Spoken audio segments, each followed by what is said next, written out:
ప్రస్తుతం మనతో పాటు కాంగ్రెస్ ఎమ్మెల్యే మేడిపల్లి సత్యం ఉన్నారు. మాట్లాడదాము. సార్ నమస్తే.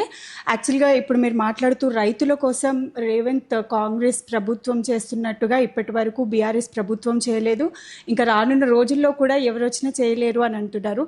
కాకపోతే ఒకవైపు చూస్తే అటు బాల్కా సుమన్ చేసిన వ్యాఖ్యలు కానివ్వండి, ఇటు హరీష్ రావు కూడా అంటే రైతులకి న్యాయం చేయకపోతే కలెక్టరేట్ ముట్టడిస్తామంటూ కూడా మాట్లాడుతున్నారు. ఆ పార్టీ నుంచి రెండు ధోరణులు వినిపిస్తున్నాయి.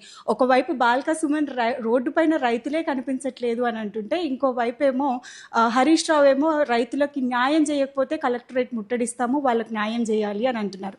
ఇటు మీరు చూస్తుంటేనేమో అన్నీ కరెక్ట్గా జరుగుతున్నాయి అని అంటున్నారు. అంటే ఇది ప్రజలకి ఎంతవరకు కరెక్ట్గా కనెక్ట్ అవుతుంది అని అనుకుంటారు? ఇప్పుడు కాంగ్రెస్ పార్టీ రేవంత్ రెడ్డి గారి నాయకత్వంలో ఈ రాష్ట్రంలో అధికారంలోకి వచ్చినాక గతంలో మనం 10 సంవత్సరాలు కేసీఆర్ గారి పరిపాలన చూసినాం. ఆ రోజుల్లో రైతులు చాలా ఇబ్బంది పడ్డారు.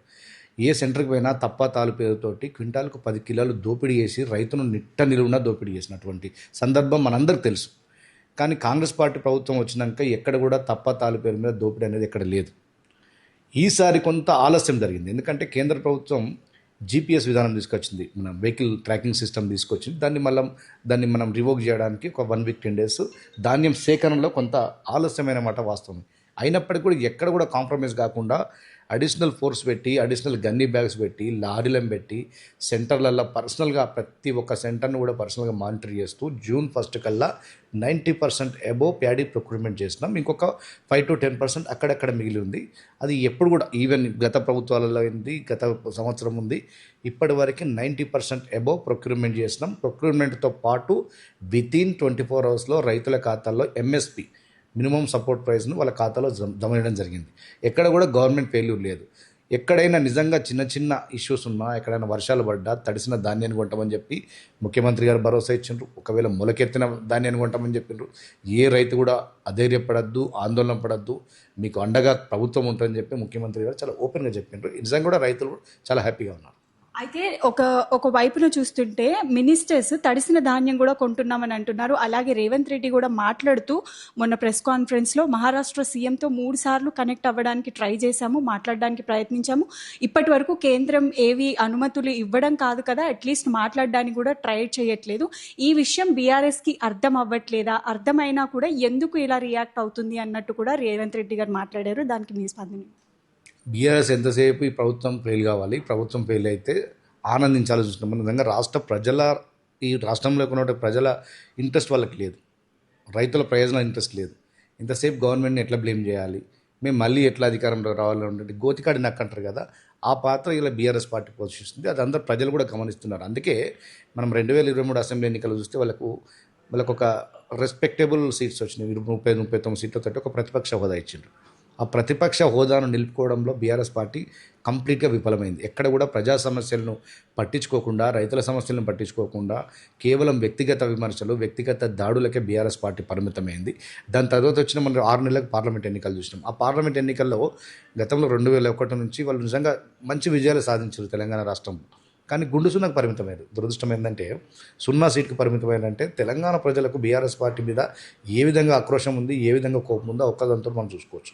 తర్వాత కంటోన్మెంట్ వాళ్ళ సీటు, బీఆర్ఎస్ పార్టీ గెలిచినటువంటి సీటు, ఆ టైంలో మనం 3rd ప్లేస్కి వచ్చిన కాంగ్రెస్ పార్టీ. ఇలా జూబ్లీహిల్స్ మన బీఆర్ఎస్ పార్టీ గెలిచిన సీటు. ఆ 2 సీట్లలో కూడా ఉప ఎన్నికలు వస్తే కాంగ్రెస్ పార్టీ అప్రసక్త విజయాలు సాధించింది. తర్వాత గ్రామ పంచాయతీ ఎన్నికలు చూసినాం, మున్సిపాలిటీ ఎన్నికలు చూసినాం. ఈ రాష్ట్రంలో ఏ ఎన్నిక వచ్చినా రేవంత్ రెడ్డి గారి నాయకత్వంలో కాంగ్రెస్ పార్టీ విజయ దుందుబి మోగించింది, విజయ దుందుబి మోగిస్తుంది. రేపు జిహెచ్ఎంసీ ఎన్నికలు తీసుకున్నా, రేపు ఎంపీటీసీ జెడ్పీటీసీ ఎన్నికల్లో కూడా ప్రతి ఎన్నికల్లో కూడా కాంగ్రెస్ పార్టీ విజయ దుందుబి మోగిస్తుంది. ఎందుకంటే ప్రజలకు ఒక విశ్వాసం వచ్చింది రేవంత్ రెడ్డి గారి నాయకత్వంలో. ఇప్పుడు 2 లక్షల రుణమాఫీ కావచ్చు, సన్నవడ్లు పండించే రైతాంగానికి బోనస్ ఇవ్వడం కావచ్చు, ముఖ్యంగా మహిళలకు ఉచిత బస్సు కావచ్చు, 500 రూపాయలకు సిలిండర్ కానీ, ఇట్లా అనేక సంక్షేమ పథకాలు, అభివృద్ధి ఇలా తెలంగాణ ప్రజల్ని వాళ్ళకు నచ్చినాయి. కాబట్టి రేవంత్ రెడ్డి గారి నాయకత్వంలో కాంగ్రెస్ పార్టీని ఇక్కడ ఆదరిస్తున్నారు. అయితే సార్ ఇప్పుడు చూసుకుంటే మొన్న జూన్ 2న ఆవిర్భావ దినోత్సవం, తెలంగాణ ఆవిర్భావ దినోత్సవం నాడే పవన్ కళ్యాణ్ ఇక్కడ సభను పెట్టడం నిరాకరించింది అండ్ కోర్టు దాన్ని తిరస్కరించింది కూడా. ఆయన కూడా ఒక ప్రెస్ కాన్ఫరెన్స్ అనేది నిర్వహించారు.